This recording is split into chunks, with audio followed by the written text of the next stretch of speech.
Salutations everyone, and welcome to my guide for the second Bond dungeon, Otherworld Link. It's located at Candio Core and available starting at S level 10. If you're following along, just pick one person to mimic Plinko, and the other person to mimic me. For the first puzzles, you need to activate all the cubes. For puzzle 1, Plinko will stand on cube 1, then I will stand on cube 2.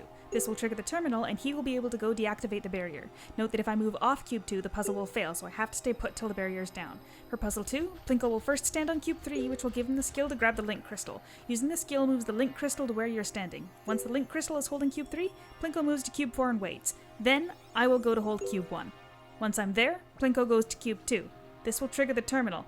I can now proceed to deactivate the barrier. Plinko needs to stay in place until the barrier is down. If you make a mistake, you can use the red reset cubes to start again. For puzzle 3, Plinko will start by holding cube 5, then I will head to 6 and grab the link crystal. Once the link crystal is holding 6, I will head to cube 7. When I get there, Plinko will then pull the link crystal to 5. From there, he will move over to cube 3 and then pull the crystal again. Now, with cube 3 held by the link crystal, Plinko will move to cube 4.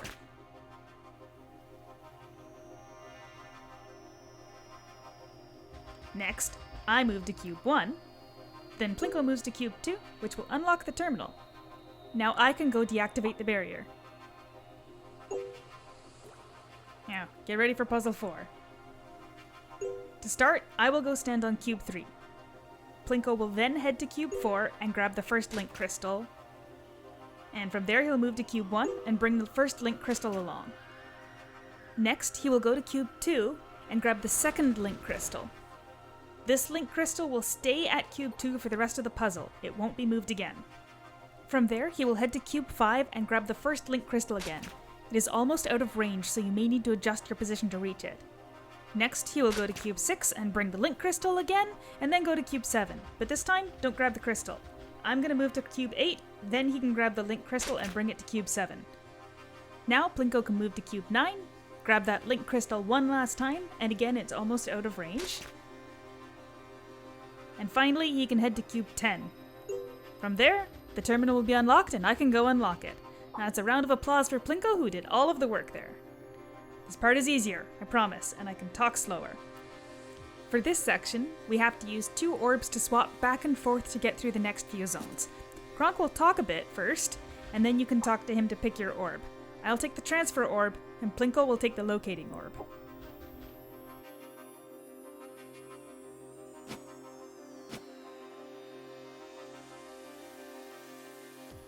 Once we both have our orbs, he can talk to Kronk again to teleport to start the next stage. He will use the locating orb on the glowing spot to connect to the ley lines. Once that's done, he lets me know, and I use the transfer orb to swap in and kill the mob for an energy transfer crystal. This allows me to move to the next zone. Unfortunately, I can't do anything here. So, once the cooldown is done, and that's 30 seconds of cooldown, I'll swap Plinko back in.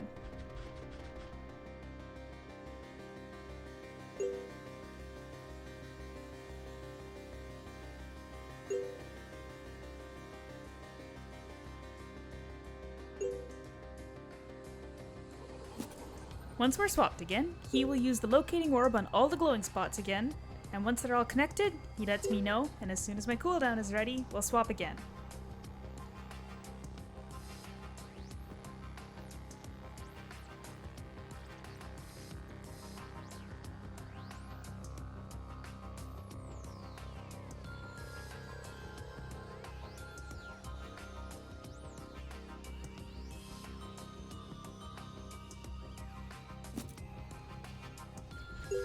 Again, I advance to the next zone by talking to the crystal, and then there's nothing for me to do here. We have to do this 4 times to get to the final stage before the boss. After the first point where I get to kill one, you can't attack the mobs anymore. Also, you'll want to avoid standing in the glowing blue areas around the mobs because they will trap you. There's an extra achievement for completing the dungeon without being trapped.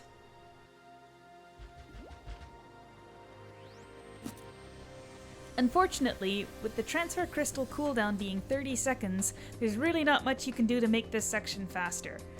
You just have to do the same thing 4 times across the 4 zones, so I'll go ahead and fast forward through this section.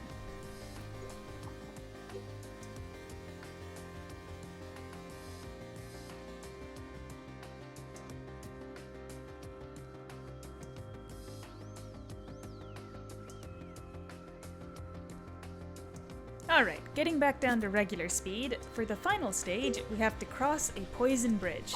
At the start of the bridge, the poison is pretty light, but once you get too far across it, it'll knock you out pretty quickly. The first thing we have to do is both trade our orbs for modified orbs. Unfortunately, I forgot to right away. Once we both have both orbs, Plinko will be able to talk to Kronk to teleport to the other side of that electro barrier.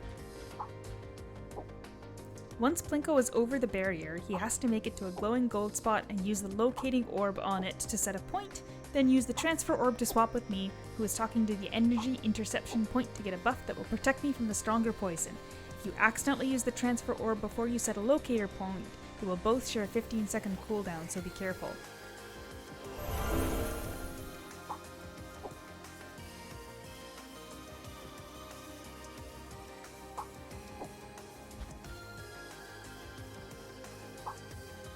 Once I'm successfully teleported in, I can walk through the poison no problem with my shield, but my move speed will be lower. If you can't make it all the way through the poison in one go, Plinko would need to grab the protection buff, and then I could use one of the later gold sparkles to swap him in and finish this relay.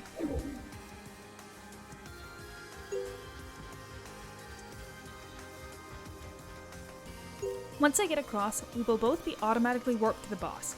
This boss has much better defense than the one in the first Bond dungeon, so there's less of a concern about one-shotting him. However, I would recommend standing away from your partner to start, and make sure you both get a hit in, then stand close together. When you stand close, the gold ring below your feet means you are currently enjoying a whopping 60% bonus to all stats, 20 extra pen, and a recovery of 2% of your HP per second. In this dungeon, you can get the brand new Bond trophies, LP, advanced quartz, and dragon coins. Good luck on your drops, and thanks again to Plinko for helping put this together, as well as doing all the hard parts.